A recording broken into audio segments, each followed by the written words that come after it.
Salut à tous, c'est Mike, j'espère que vous allez bien et que vous vous portez bien.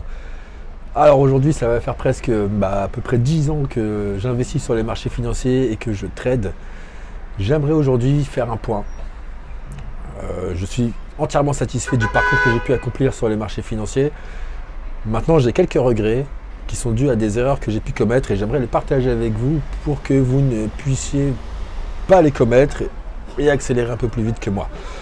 Alors la première erreur, ça va être, j'ai eu une vision de trader plutôt que d'investisseur. Et ça, je pense que ça m'a porté préjudice, puisque pour commencer, il faut bien distinguer le trading de l'investissement. Selon moi, ça n'a rien à voir, puisqu'en étant trader, vous allez vous focaliser, vous allez être obnubilé par le graphique, par les indicateurs techniques.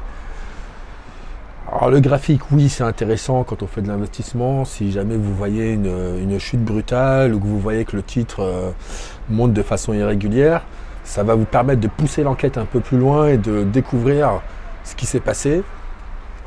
Maintenant, selon moi, les indicateurs techniques, si vous faites du trading, c'est quelque chose de complètement inutile, qui vous mettra plus en retard qu'autre chose. Mais ça, c'est ma façon de voir les choses après 10 ans d'investissement et de trading.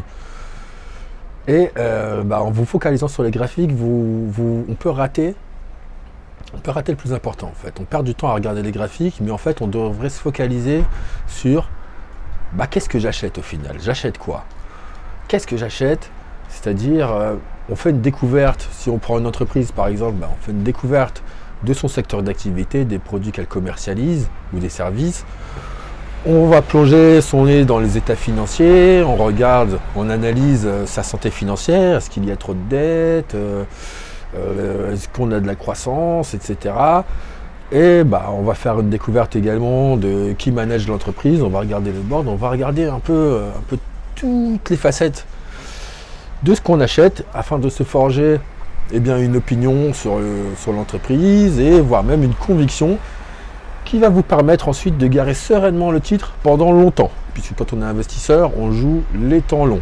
Alors que quand on est trader, moi en tant que trader, en tout cas, on a souvent la vision court-termiste puisqu'on est exposé à la volatilité, on prend des positions peut-être un peu plus importantes que ce qu'on devrait prendre.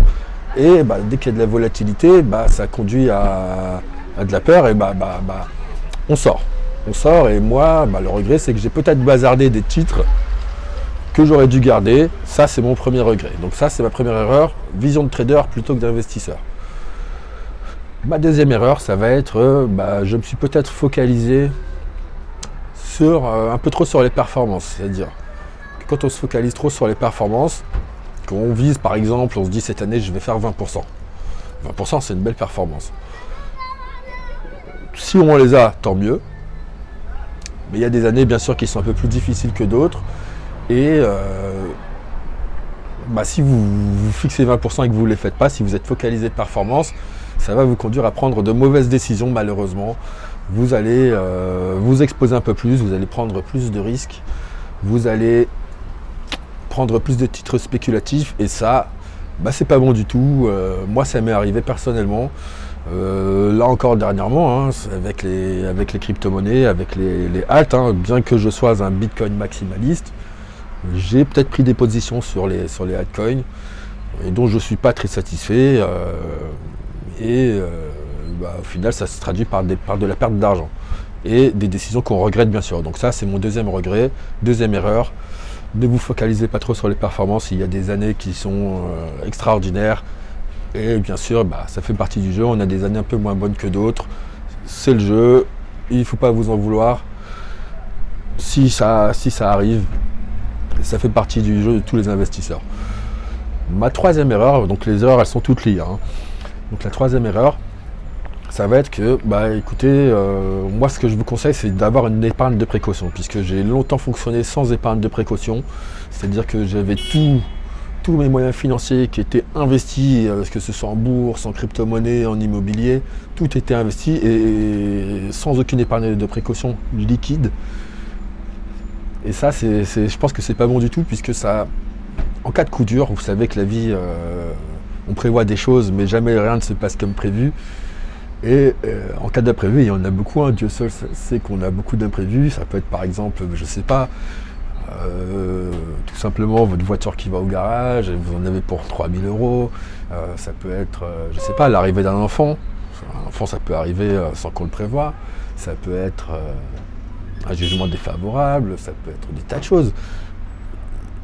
Si vous n'avez pas l'épargne de précaution, comme ce qui m'est arrivé, eh bien ça va vous conduire, si vous n'avez pas commis les 2 précédentes erreurs, vous avez donc des positions de lesquelles vous êtes satisfait, et si vous n'avez pas l'épargne de précaution, ça va vous conduire à vendre ces positions pour faire face à ces imprévus, et là ça engendre beaucoup de frustration.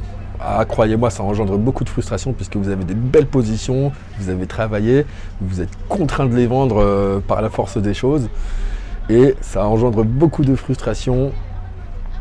En plus, vous allez devoir les racheter plus cher, plein pot. Donc ça, c'est la 3e erreur. Maintenant, la 4e erreur, c'est un regret. Oui, c'est un regret, ça constitue un regret. Je ne sais pas si c'est vraiment une erreur, mais j'aurais dû commencer plus tôt en fait. J'aurais dû commencer à investir plus tôt. Sachez que plus vous allez commencer tôt, mieux ce sera. Puisque quand on fait de l'investissement, on vise le temps long. Donc si quand vous allez faire votre analyse d'entreprise, etc., vous allez vous forger une opinion, est-ce que j'y vais, est-ce que j'y vais pas, ça m'a convaincu. Vous allez prendre le titre et vous allez pouvoir le garder longtemps sans stresser.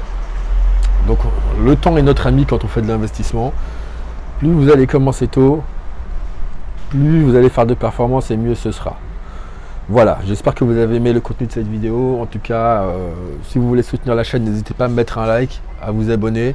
Je vais essayer de faire un peu plus de contenu, un peu plus régulièrement. Dites-moi en commentaire sur quoi vous investissez. Moi, ça peut m'intéresser, comme ça je vais aller faire les analyses. En tout cas, je vous fais de gros bisous. Ciao, ciao.